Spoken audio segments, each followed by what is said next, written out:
mengutip dari pernyataan Laksamana Soekardi, akun TikTok bernama Tendi Irianto 123 mengatakan bahwa Indonesia akan menjadi hebat tanpa PDIP dan Megawati Soekarno Putri. Megawati tumbang, Indonesia semakin jaya. Ya, kesaksian Laksamana Soekardi ini membuka mata bangsa ini. Dan inilah pernyataan Bapak Tendi Irianto, dan nanti kita akan sambung dengan pernyataan Laksamana Soekardi. Hai netizen, salam sehat, salam bahagia, salam waras. Saudara netizen, ketika seorang Megawati bicara tentang KPK saya yang buat, ya, Mahkamah Konstitusi saya yang buat, semua institusi dia yang buat. Saya kadang-kadang berpikir, kok bisa ya dia ngomong begitu? Nah, setelah saya mendengar, melihat perkataan dari Laksamana Soekardi, saya paham sekarang. Coba yuk kita lihat. Karena mereka hampir 30 tahun di dalam sistem, tidak memperbaiki sistemnya. Dan ketika sistem yang mereka biasa hidup di situ ternyata merugikan, baru ribut. Nggak mungkin dong. Kecuali ya dia di luar sistem terus. Kesempatan 23 kali 15 tahun. Ya. Hampir 30 tahun di DPR. Kesempatan itu luar biasa. Membangun Polri, udah katanya kan. Membangun Mahkamah Agung, membangun KPK, MK, Hakim Agung semua kan yang pilih. BPK juga mereka yang pilih.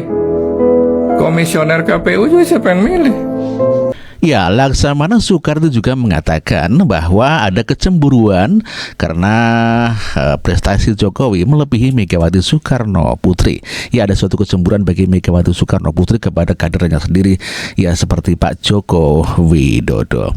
Ya, dan hal inilah yang disampaikan oleh Laksamana Soekardi, dan oke, kita saksikan sama-sama. Saya dulu dengan Ibu Mega ya, sebagai pendiri PDIP.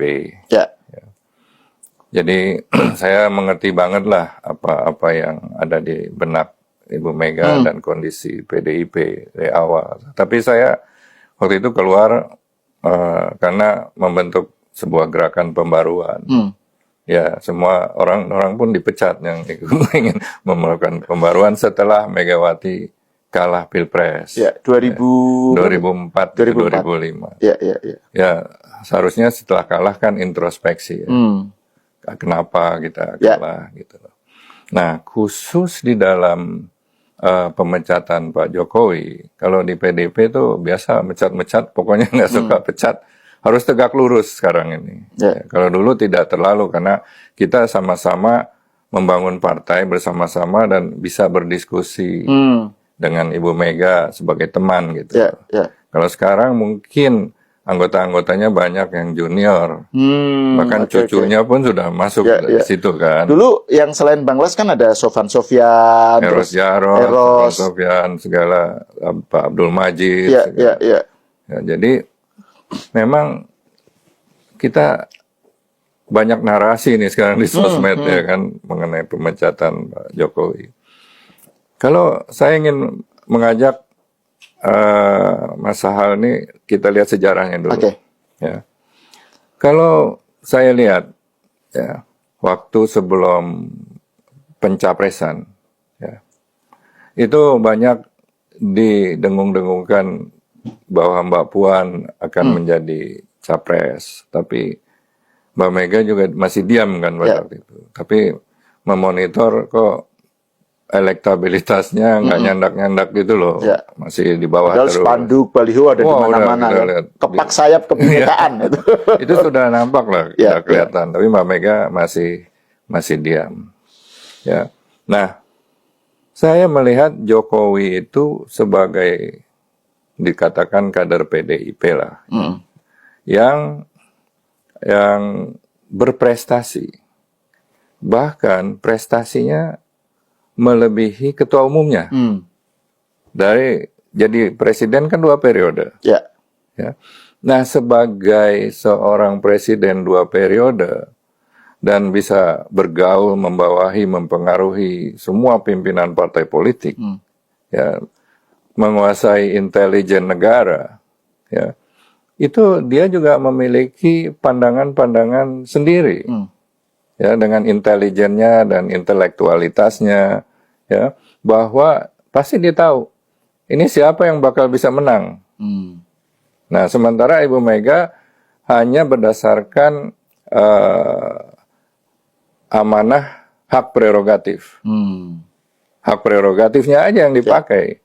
Nah, kalau kita bicara hak prerogatif, dulu saya yang menyusun hak prerogatif pertama waktu di Kongres Bali. Karena kita ingin ikut pemilu Pak Harto. Ya, zaman Pak Harto, Orde Baru. Kita khawatir. Itu masih PDI. Ya. Ada dualisme PDI itu. Pemilu Orde Baru yang terakhir ya? Ya, ada dualisme PDI. Betul. Jadi Mbak Mega juga PDI, kita juga PDI, kita mau ikut pemilu, kita khawatir. Jangan-jangan ya yang disetujui PDI yang satu lagi, Suryadi. Ya. Oleh karena itulah kita berikan hak prerogatif. Kalau ada perkembangan politik yang sangat tidak memungkinkan kita ikut pemilu, diserahkan ketua umum untuk merubah nama partai, menyusun kepengurusan, membuat logo partai yang bersifat teknis ya, supaya tidak kongres lagi gitu loh. Nah, tapi sekarang berkembang prerogatif itu menjadi hak sebagai otoriter. Quote-unquote kan prerogatifnya otoriter. Bahkan Pak Harto yang memiliki hak prerogatif atau otoriter tidak mendeklar, wah saya punya hak prerogatif, saya yang menentukan calon presiden. Pak Harto masih malu-malu gitu loh. Ya, dia pakai orang, pakai fraksi-fraksi suruh mengumumkan walaupun dia yang menentukan juga.